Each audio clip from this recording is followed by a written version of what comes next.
Ladies and gentlemen, what is up and welcome back to the channel today where we're going to do another top 5 video talking about today the top 5 tech champions in Marvel Contest of Champions, and then explain quite a bit in detail, what makes these characters so great, what they're really good for, and why they're better options in comparison to some of the other characters. And then at the end of the video, the characters that don't make the top 5, we'll give a little bit of a shout out to some of my favorites there. So the tech class is a bit of an interesting one because, especially in this last year or so, the time frame of the year, I think there's been 8 new tech characters.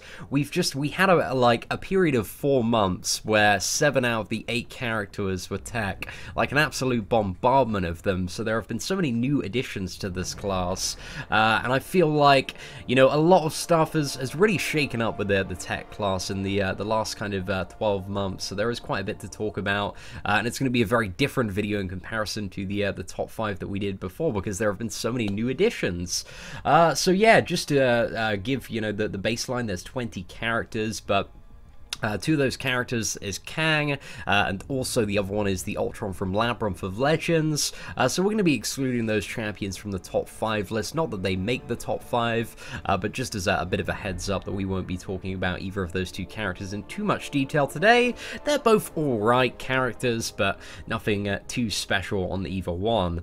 Okay, so we are going to start with my number 5 for top 5 tech characters, which is ya boy Dr. Octopus, who is personally one of my favorite characters that's been added this year. Like, I love the look and feel when you're playing Dr. Octopus. The animations are so unique.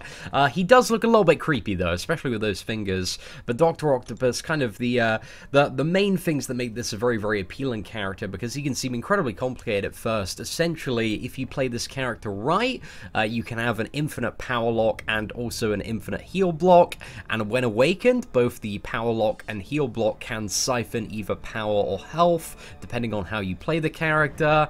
So yeah, there's some really, really interesting stuff. Like, he's a great candidate for Realm of Legends Wolverine if you don't have an option for that.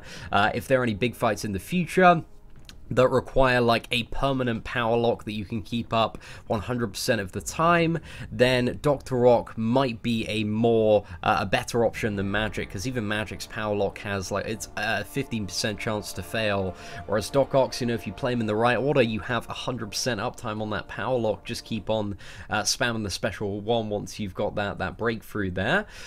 So yeah, Dr. Octopus, a little bit of a complicated character to play, but has fantastic utility, really, really nice base damage as well, and for the majority of the fight he's going to be operating under it's roughly about, I think it's about a 60-65% fury effect, a scaling effect from the biology breakthrough. Well, not even the breakthrough, just for the stacks of that. So yeah, he's got really nice damage, infinite power lock, infinite heal block. Like, he's a really, really cool character. So now we move on to number 4, who I believe this character actually used to be maybe number 2 or number 3 on my list, but now he's all the way down at 4, which is your boy Ultron. Still one of the best characters that you can get unduped in terms of utility. Like, Ultron, he is bleed immune, he is poison immune, and what makes this character so intriguing and enticing as well, and a fantastic option for Alliance Quest, is that he has 2 regeneration thresholds below 50% health, and when he drops below 25% health, so if you have the recovery mastery, each one of those recovers 25%, and if you have the recovery mastery, that's a little bit more. So a very common Alliance Quest tactic for some people on a budget has always been to heal Ultron to just above 25%, maybe take like a blocked hit or a parry or something like that, trigger the regeneration, and then you can go above 50%, maybe take another blocked hit or parry, just go below that, and then you can heal up to about 77%.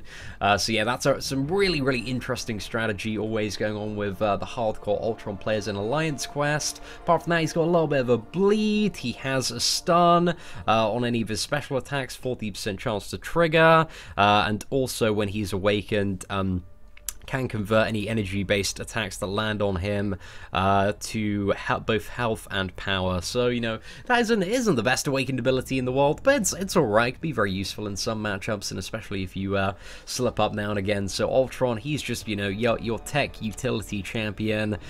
Great option for Alliance Quest. But then we move over to champion number 3 on the tech list, which is Vision. Now, there are 2 types of Vision in the game. There is the OG Vision, or the classic Vision, which is the Vision we're looking at now, and there's the Age of Ultron Vision, and they're both very, very similar characters. The only difference between the 2 is the signature ability. So Vision is an amazing character, either one of them for power drain. Like, the power drain off the special 1 is phenomenal, and the power drain off the special 2 is crazy as well. So the special 1 power drain is 39%, the special 2 power drain is 100%, yeah, it deals direct damage and also applies a heal block debuff when you power drain as well, and both of the Visions are also robots, so they're both immune to poison and bleed. But the difference, essentially, between the 2 is the awakened ability. So the classic Vision, the one that we're looking at now, randomly throughout the fights gains kind of a burst of power, depending on, you know, how many signature levels you have in, whereas the OG Vision gains power whenever he uses a special attack. So the OG Vision is a little bit more popular than the Age of Ultron one, just because you can immediately control the power, you can immediately get to a special 1, and if you can play quite well against certain magics and juggernauts and have the tech collar mastery, then you can do matchups and fights without having ever allowed your opponent to get to a special 1. So that's why he's ever so slightly popular amongst the top tier players, but both of the champions are, you know, very, very similar, and the Vision Age of Ultron, you know, isn't a huge disadvantage comparatively once you get into the fight. Arguably, I like Age of Ultron Vision a little bit better once you get into the fight, but OG Vision, there's no denying that he's a lot better for, like, the current state of Alliance War and some difficult magic matchups that you might encounter. Now, number 2 and number 1, well, you probably know, if you've been playing Marvel Contest of Champions for a while, you'll probably know who this is between, but I was having a little bit of a think, and I think my number 2 option, it's your boy Starlord. Starlord has been a Marvel Contest of Champions MVP character for the longest time. Like, what makes Starlord such an amazing character is that when awakened, for every combo hit you get an increase to your attack, and that's up to 400 hits, so your damage ramps up quite quickly, especially if you've got a really, really stacked Starlord there. Like, he doesn't have too much else that he does. He has some random stuff on his special 2. You can get like a power drain or additional damage, but it's mainly just that ramping up damage. And for stuff like Labyrinth of Legends, especially in the really, really long fights, if you're an incredibly skilled player, there is no character that can do it quite like Starlord. However, I must say, Starlord, you know, for general other purposes outside of Labyrinth of Legends, I think our number 1 option, ladies and gentlemen, is the Stark Enhanced version of Spider-Man, just because I think in the scenarios where it's kind of less than 100 hits, the characters, they come very, very close together, and even in some of the short bursty matchups, like Stark Spider-Man can rear ahead a little bit, because his damage output, his base damage output is just absolutely phenomenal, and it really depends on Stark Enhanced Spider-Man, how quickly you can ramp up the poise charges, and in some matchups, like it's, you know, when the AI is not very aggressive and not coming at you, then it's going to be a little bit difficult to get the poise charges. But essentially the poise charges are whenever you get a evade, so you just, you know, you start off in the average matchup building up like 10 stacks of poise, and then you just absolutely wreak destruction on your opponent. But yeah, as well as like insane just base damage, some of the pros of, you know, Stark Enhanced Spider-Man over Starlord is that Stark Enhanced Spider-Man does not need to be awakened. His awakened ability is really, really nice and gives him a ton of additional crit for every poise charge that he has. But you can still play the character, you can still do stuff like Labyrinth of Legends, even with an unawakened Spider-Man. So yeah, it's just a very, very nice to have the awakened ability, which I think, you know, has made him an incredibly desirable champion to go for as a 5-star featured. As well as that, Spider-Man has a 63% chance to automatically evade any special attacks. So, you know, if you're fairly new to fighting an opponent and you're not entirely sure how to get the evade, you can pretty much wing it with SpiderMan, and the likelihood is you're not going to get hit by the special attack if you do go for an evade. So that is a very, very popular ability to have, especially amongst some of the newer players in Marvel Contest of Champions.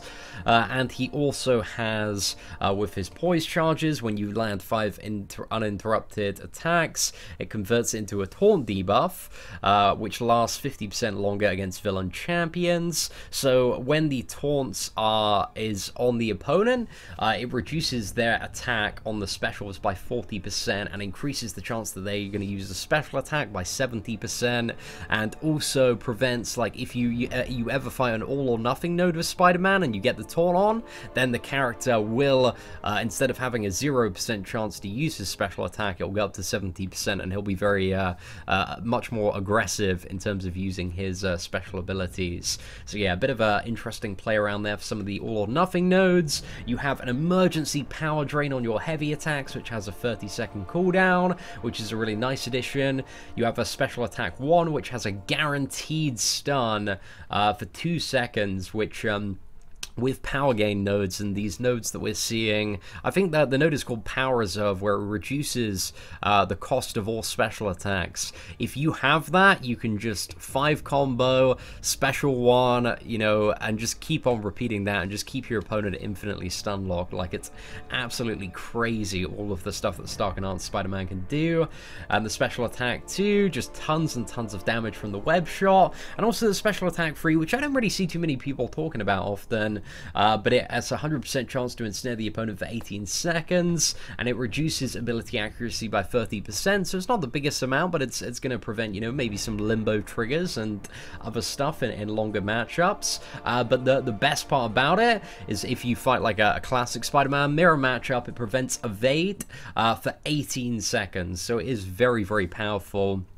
And I do believe, you know, if you want to kind of use the synergy, I think on the 4-star version, there is like a synergy that increases the duration of the end snare. I think it's with Kamala Khan or something, by about 30%, so it brings it up to roughly about 24 seconds there.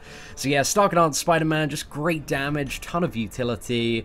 I think if Stark Enhanced Spider-Man, if I had the option, and I was given like a rank down ticket for my Starlord, and had my 5-star Stark Enhanced Spider-Man awakened, I would be very, very tempted. I might even just go for it if that was an option. But the fact that I already have a Starlord, I'm very set on getting, you know, a 5-star blade at the moment. But regardless of that, that is my top 5 champions. So just to go over, number 5 was Dr. Octopus, number 4 Ultron, number 3 Vision, number 2 Starlord, and number 1 Stark Enhanced Spider-Man. Now we have a couple, I guess a few shoutouts. We got Rocket Raccoon, very glass cannon champion, ton of damage, very, very fun to play, but very, very flimsy, doesn't have much health at all and dies quite quickly. Nebula, who is just kind of an inferior Ultron. I'm not a huge fan of Nebula, but she has potentially some uses with her ability to recover health whenever she takes a hit over a certain amount of damage. So any special free, she's just going to regen that back up instantly if she survives it and has stacks of regeneration. So she's got some potential use there, and also immunities. Like, oh, she's maybe not that bad, but I don't really consider, you know, playing Nebula too much over Ultron. Green Goblin, he's not really that great, but he's just a ton of fun to play. You got a lot of damage effects going on, bit of regen if you get hit, and have more madness charges. Got Howard the Duck, he's just a meme, isn't he? You've got Yondu. Yondu is super, super fun to play and one of the most effective heal block champions in the game. Very, very strong heal block with his special 1. I think if I was to give a number 6, it would probably be Yondu. And then we have Vulture, a little bit ass. You know, I don't really find Vulture that impressive at all, but he's alright. You've got a bit of power restriction on the opponent. Iron Patriot, pretty ass. You got Punisher 2099. It's got some interesting utility. Nothing that I can think that has like an amazing use or a better use than some of the top tier characters in the tech class, but Punisher 2099, man, he's all about that utility. He has a Yeah, reduced power gain when you go into overload for any attacks dealt out by him by like 90%. So yeah, I don't know, there might be a scenario in the future where Punisher 2099 comes in handy, but I'm looking out for that at the moment. I'm looking out for that. We've also got Civil Warrior, who's just under my face at the moment. He's alright. I refer to Civil Warrior as gimped vision, because, you know, there's no, in my opinion, there's no scenario or matchup where it's better to play a Civil Warrior than it is to play a Vision. Vision has a lot more to do with, you know, double immunities, heal block, you know, more reliable heal block and a stronger power drain, so I much prefer Vision over Civil Warrior. Iron Man, War Machine, Hulkbuster, so that's pretty much it for the tech class, ladies and gentlemen. Hopefully you enjoyed today's top 5 video. If you did, feel free to smash that like button. That'd be greatly appreciated.